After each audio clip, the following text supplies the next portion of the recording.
Hi guys. Now as a part of our Indian national movement, we are going to discuss about the Swadeshi movement now. Swadeshi movement was the first ever non-violent movement organized against the British rulers in India. See, as we discussed earlier, we have a violent and non-violent methods, but this is a purely non-violent method by encouraging our own goods. Swadeshi means domestic goods and discouraging the foreign goods.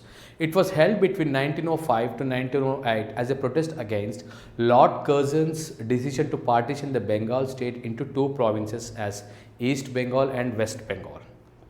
This movement is known as Swadeshi movement due to the call given by leaders urging people to boycott foreign goods and use only domestically produced goods. Our leaders or the members of the Indian national movement gave a call to the common public to actively participate in this movement by boycotting the foreign goods and use only domestically produced goods. This movement is also known as Vande Mataram movement due to the popularization of the song. As you all know, Vande Mataram is a song written by Bankim Chandra Chatterjee. Okay, so that is nothing but Vande Mataram means hailing Mother India. So this song was popularized during this movement. As the main demand of the movement was cancellation of Bengal partition, it was also known as Bengal Unification Movement. See, the main demand of those people was to unify, with the Bengal was bifurcated into two parts. It is a unification movement, means to unite these broken parts or split up parts. Now everybody got united. That's why it has got the name Bengal Unification Movement as well. So leaders like Anand Mohan Bose, Lokamanya Balagangadhar Tilak, Lala Lajpat Rai, Ajit Singh, Syed Haider Raja, Bipin Chandrapal, Chidambaram Pillai and others actively participated in the Swadeshi movement. So you know, all the leaders have actively taken part in this movement non-violently, only encouraging the domestic goods and boycotting the foreign goods. Further, see, the leaders of the extremist phase conducted the movement as a complete popular movement by taking recourse to non-cooperation and passive resistance. See, the extremist phase leaders, though actually they have adopted violent activities, especially in this, they made it a popular non-violent activity. Means popular in the sense most of the people will take part in the movement, and it's through non-cooperation and passive resistance.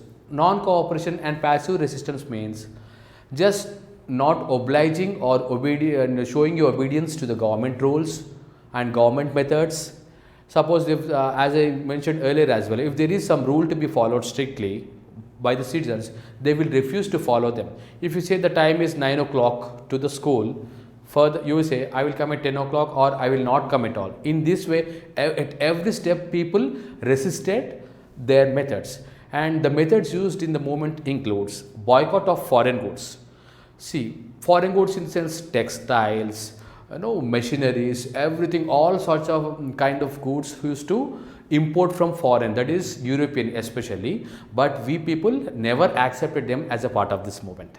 So boycott of public services and government education institutions. See, the people who are working in the government offices, they did not go to office. There was a literal pen down. Pen down in the sense you're not going to work for the government anymore, and government educational institutions as well.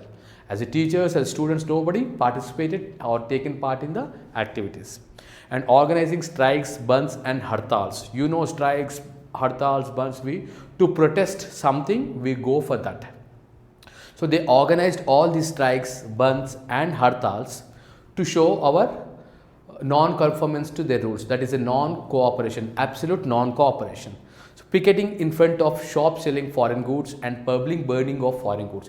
Wherever there were textiles, foreign textiles, they used to burn foreign cloths, and picketing in front of the companies or factories which were manufacturing foreign goods. No, people used to go and stop or halt the machineries there, and holding festivals and melas for mobilizing public support, etc. In order to spread this message to everyone and create awareness, they used to go for a public gatherings, mobilizing public support at exhibitions, holding festivals and melas at different points where people used to participate.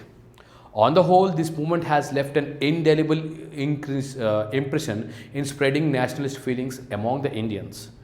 It was able to check the dominance of colonial feelings and British superiority in institutions. Through this movement, that is the non-cooperation movement, we have expressed that you are no good for us. So this was only to check the dominance of colonial feelings and show them that you are no way superior to us in any way. This is the topic about non-cooperation. Thank you.